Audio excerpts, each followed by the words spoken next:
What's happening, everybody, and welcome to episode 4 of Daily Dev Club for Monday the 13th of May 2019.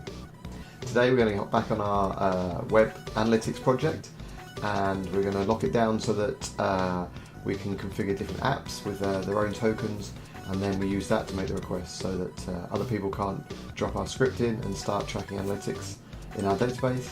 And that also we can segment the analytics then by different applications or web properties that we might want to track stats for. So with that, let's get to the code.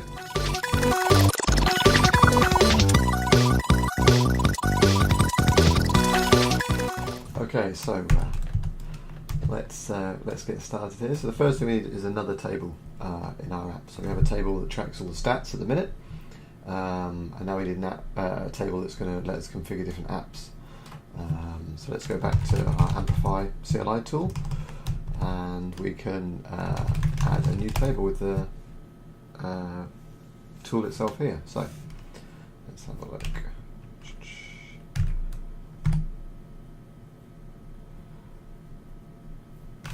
So we're going to want apps, we'll call it this time. And so columns, obviously we need an ID again. And we're going to want a name, so app name, so we've got sort of a reference for it. And then we need tokens, so the tokens are going to be sort of generated strings, and we really need two of them. So we need one that we can use as a sort of public token that will go in our JavaScript tag reference that we use on web pages, and that will just make sure the requests are segmented to the right app.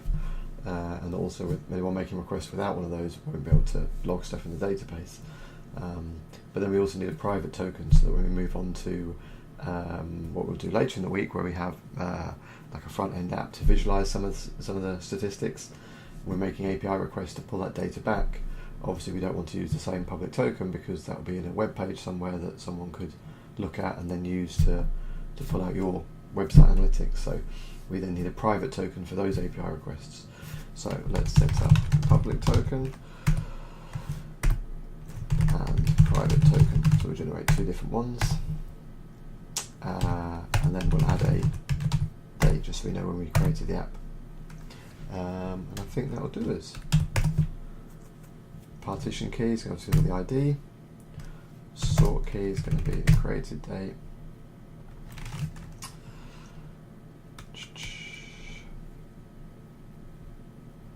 Secondary indexes. So it'd be good to have an index on the public token because we're going to be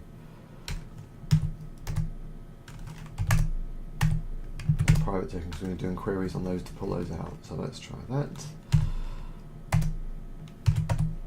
Okay, and let's try pushing all that up now so we can see on DynamoDB that we have that table, and then we can configure an app in it and then roll that into our actual code to validate those tokens now, so that when we receive requests in our Lambda function, unless we have that public token in there, we're obviously going to reject them. So let's push that up.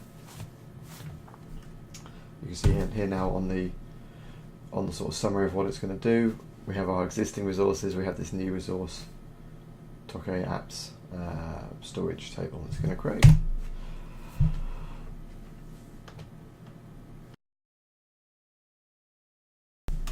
We have got our Toke apps table there, and now we need to create an API to create the apps. It's going to take the name, that's the only bit we need from the user. The ID, public, private tokens can be generated, and the date obviously set. But we need a sort of a new route in our API gateway through to a new function to create that and set that up. And then obviously we're going to use those tokens and we'll add the bit to the statistics to actually validate them. So we already have an API gateway, an API sort of resource, a Toke resource set up. We really need to just add another route to here for the function we want. So we'll go back to the Amplify CLI and we'll update our existing one. So we'll run that, our REST one, that's our Toke API, which relates to this resource here, this API gateway here, and we want to add another path, so we're going to call it apps. we want a new Lambda function for it. We'll call it talkapps. Same for the function, and again we want a CRUD function because it's going to relate to the table we've already created. Amplify's quite clever at pulling together all these resources, so obviously already knows we have what tables we have configured. So we say choose an existing one and hook it up to our talkapps table, and we'll say yes. We'll edit this now and get some code going in here to actually do what we want it to do. So as before, we have this sort of express app CRUD template for us, and like with the request one as well, this is the actual main index that the Lambda comes into, the handler. It fires up this AWS Serverless Express proxy, it fires over to this app. So we can sort of tidy this up again, because we don't need all of this. So we don't need the get calls, we don't need the puts, we just want that post, and we'll remove the delete. Within here, just bring that to there. We don't need the user auth because we're not using that. Okay, and we'll just put the path in there because it's the only place we're using it anyway. And then we can remove the bits we're not using up here. So get that in there, we'll leave that in.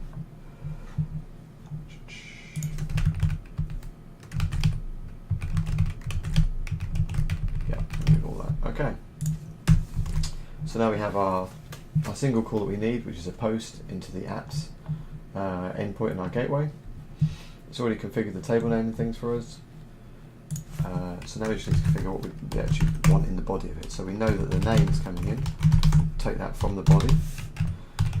And then we need to generate the ID and the token. So as we did before, we can use the talkapps one. We use the UUID, so we can do the same thing we did there, and pop that in to here, and then for our ID, do version 4, and then we can do the same thing for the tokens as well, generate different IDs, different sort of long strings which will be useful for us, and so each one will be different. So we'll end up with a unique ID for the app entry, and then public and private token.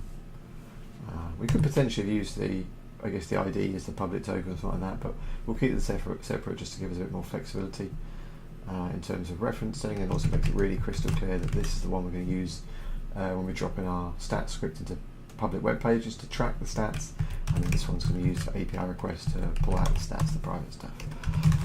Last thing we need to do is log our created date. So we do that the same way we did with the request state in our stats handler over here. Look. That's all fairly straightforward. So that's what's going to be put into the database, and everything else is pretty much the same, so that's how we want it. So coming through our gateway, we'll expect one parameter in the, obviously this is a post, that's going to be in the actual body, which we can test on the gateway once it's pushed up. The rest it's going to generate or store for us, and then we should see the records in there. One other thing we need to do, so each function actually has its own package JSON. So here's the stats one from last time. You see we have our UUID in there, so we're going to need to make sure it knows that that for our new function, for this sort of second route in our endpoint, the talkapps one, again we need to have that in there so that it knows to load that library for us, so that we can then use it for the IDs in here. So with all that set up, finish this here. That's all done, and we can push it up. So you can see here we've got an update to our existing Talkapps API, which is adding that additional route, and then we have our brand new function which is on the end of that route. So we'll let that push up.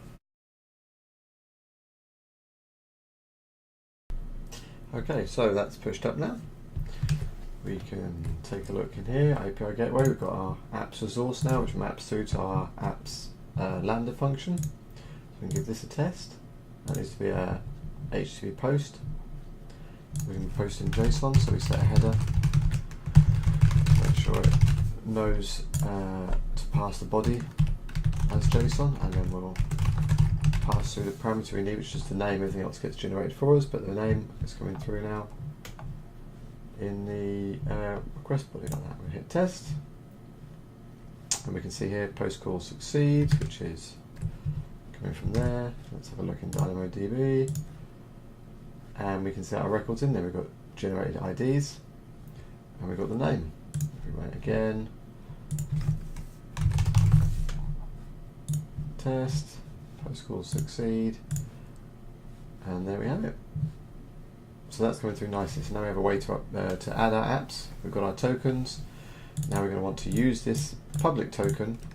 We want to expect that as part of our existing stats call, validate that, and then store the ID, the app ID, against the request so that we can start to segment them. So let's take a look at doing that next. Okay, so we're going to go back to our stats app code, where we take the stats in here, and we're going to want to look in the query string for our app ID. That's what we're going to expect. So we'll start off by checking to make sure that actually is present.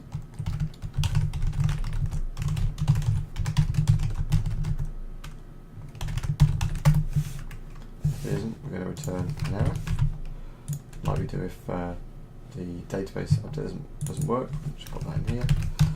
We're going to put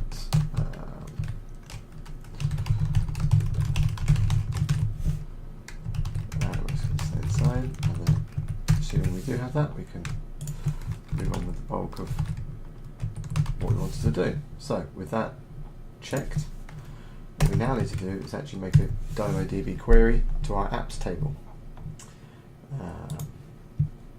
So we'll start off by having two references up here, so we'll call that request table. I'll actually update that.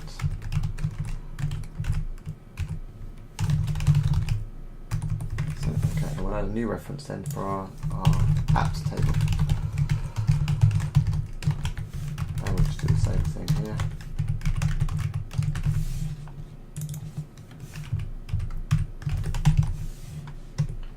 This so you can actually set up different sort of environments with the same code, like staging, production, that sort of stuff, and segment them that way. So the table names will be the same, but then they'll have the environment added on the end. So that code just copes with that. So now we have that in place, we're going to do a query up here. So we already have our DynamoDB reference set up to use. Instead of a put, we're going to do a query. We're going to need, for that, we're going to need some query params. So let's set up the query params up here.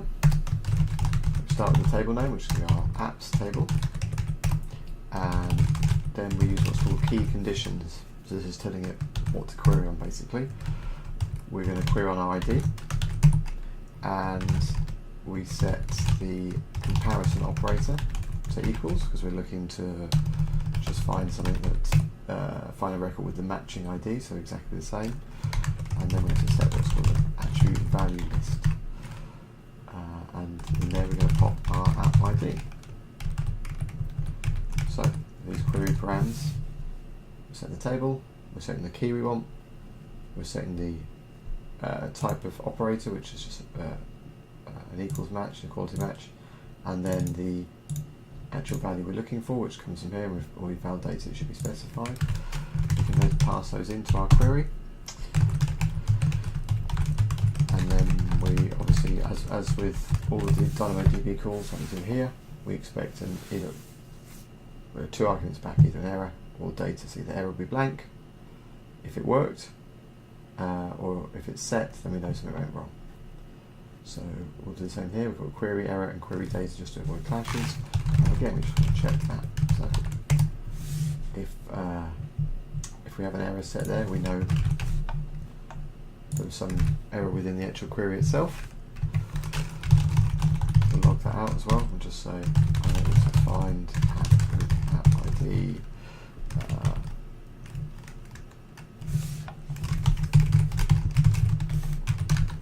That to allow the interpolation. There we go. And if we don't have an error, then query data contains our app records, basically, or the result from the query, and then items is the record. The first one, obviously, we're looking for an exact ID match, so it should just be one record. we'll check in there. So it might be the query worked but it returned no results. So in which case we have to handle that in here. So actually we should probably change the error message just slightly, so that's going to be unable to find out because the query worked but couldn't match. Up here we'll say error finding with app ID, and we'll pop the error in there for that one. In here we'll just log that, and we'll do the same thing. There's the error message. Just look at this one, actually we need to just change that to reference the right error, so whichever the error is will come through. So here we have our error handling set up. So we run our query, if there's an error, console log it, and we return it from the lambda function. If the query itself worked, but we don't have an item, again we're handling that. So now in here, if we do have an item, that's our app, and we can use the ID, so we can reference the app ID like that. So everything we did before in actually logging the statistic now needs to go inside here, because that's the only code path we actually want to run this, is if we found that app. And then we want to make sure now that we're logging that in there. So as part of the statistic, we're still generating an ID for that particular request record, setting the date, grabbing the referrer, IP user agent, and any other query strings, but we're also now setting that app ID to pass through, so now we can start to segment with our statistic data based on different apps. And the rest is the same. Our params get set with the request table and that statistic data we want to store.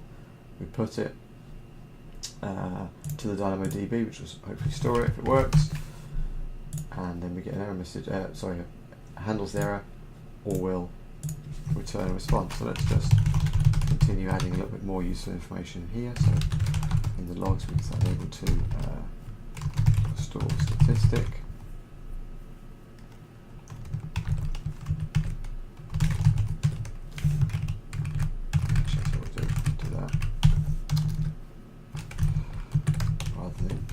more complex information, so rather than interpolate it, we're just going to pop it in there.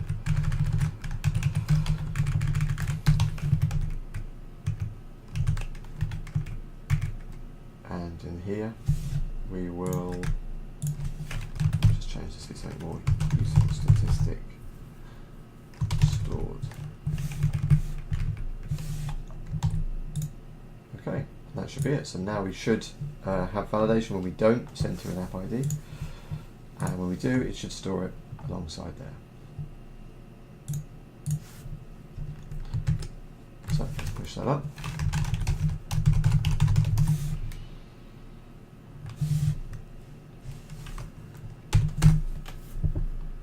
And we'll test that in a minute and see if it works.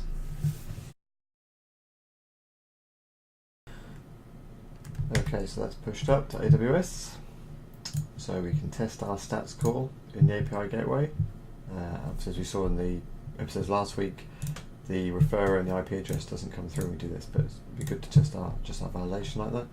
So if we do just a normal GET request like we were doing last week, not passing anything through, we should get an error as we're not specifying the app ID. So let's see, this is coming from the DynamoDB query, so it's not triggering our, I used the wrong quality operator there, that's why. So the app ID won't be set but null if nothing's passed through for the app ID in the query string. That just won't exist at all, so the strict quality operator won't work. So we'll use that one. That should then trigger that next time. But we can see actually DynamoDB was still catching that, so this was coming through as null, run to the query, and so we were still handling that here in our query error. So we can test this now as our query string. So now we'll set it, but we'll set it to something we know doesn't exist, and that should mean that the query runs. Oh, interesting. So here we don't. So we have the toke_stats function, which is allowed to run queries on the toke_stats table, and we added our Toke apps function that runs queries on the Toke apps table, but now we're running a query on the Toke apps table from the stats function, and so there isn't the permissions to do that. So we need to add that in this role here. So our Lambda role for Toke stats needs the query permission on the apps table as well. So we can do that in here. If we go over to, I think it's in here, let's have a look. Oh, it's the Amplify user, isn't it? Let's do roles then. Is it a role?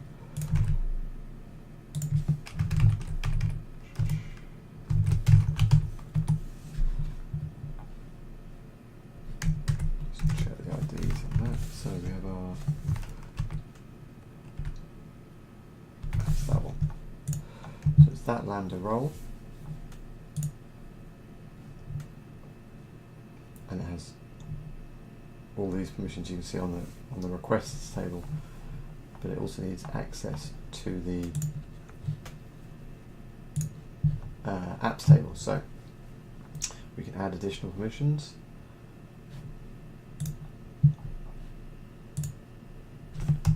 So it's up DynamoDB. We just want read. We'll do list and the resources.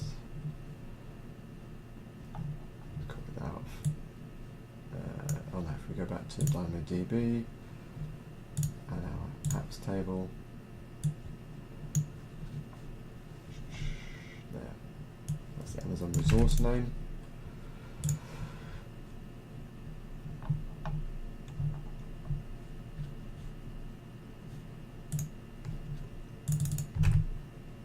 It fills that out for us. Let's have a quick look now.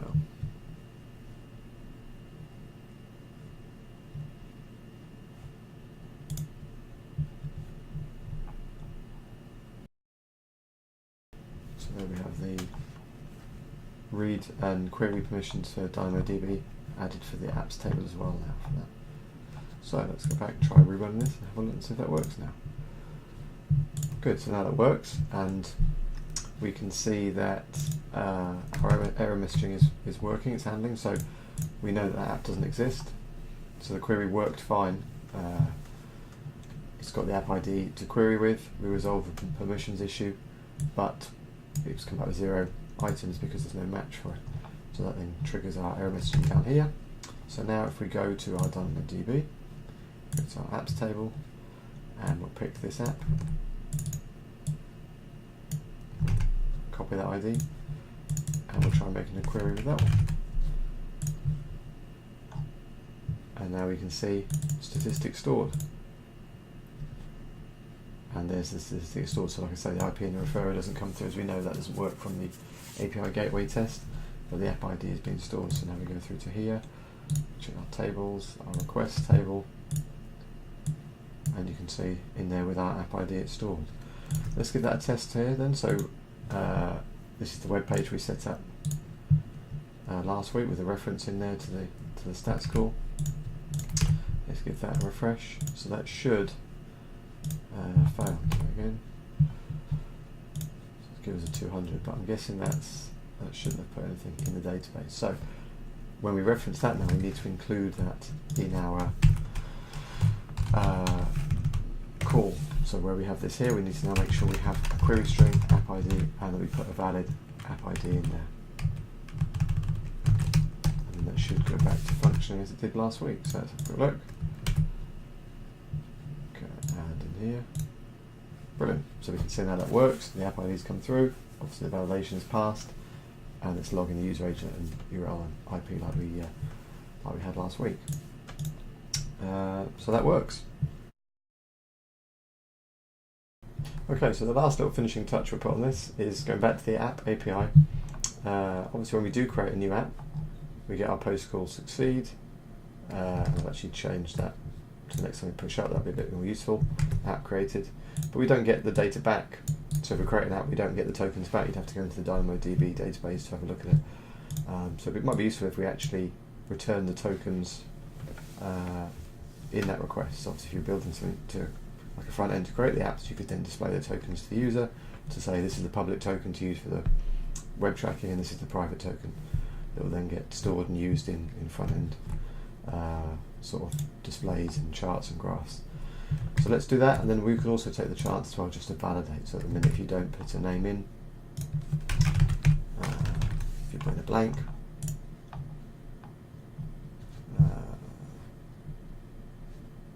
we get a DynamoDB error back, it looks like, because it's empty. If it's null, it still works because it just doesn't put that in the database at all. So then we end up with these records again. So I should put a null true in there, and I guess if we just put no body in there at all, test, then we end up with a blank one. So we want to make sure we enforce some sort of consistency on there. So what we'll do is we'll just put in a bit of error handling up here.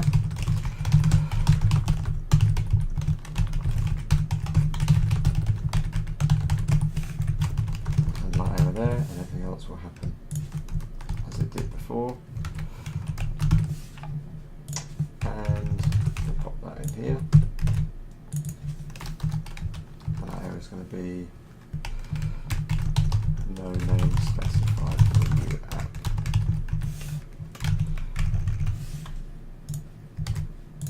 So that then validates that. And what we'll do is we'll just also add a bit more logging to make things a bit more useful in the future. So we add the same thing here, console log.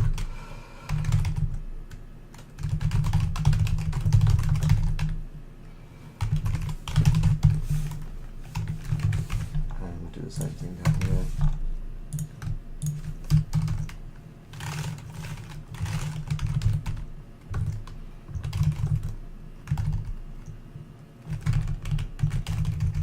What did we say last time?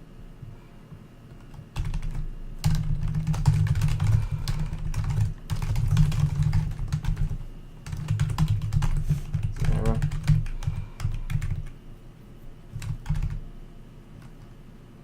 And we don't really want for the success pathway, that's fine.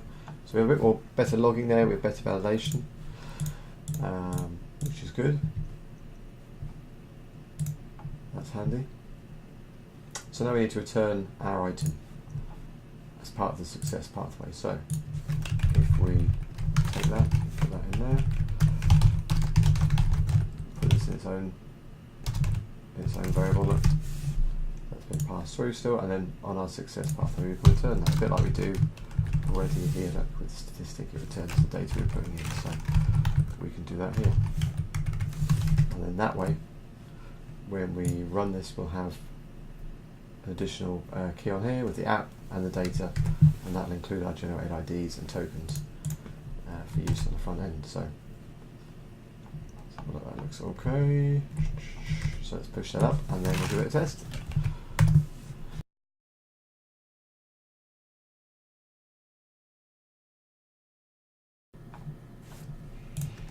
Okay, it's all pushed up, so let's test that out. So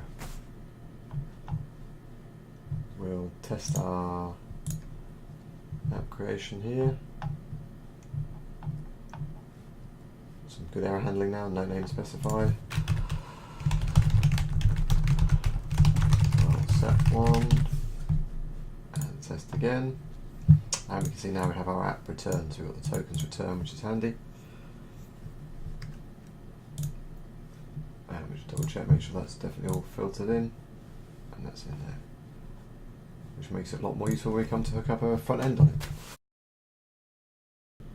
Yeah, so that should do us. In the next episodes later this week, we'll look at spinning up a React app and taking on the front end for this now, making it a bit more useful, making sense of some of the stats that come through, that sort of thing. But for now, that will do us. Hope you enjoyed the episode, and hope to see you in the next episode of Daily Dev Club. Peace out.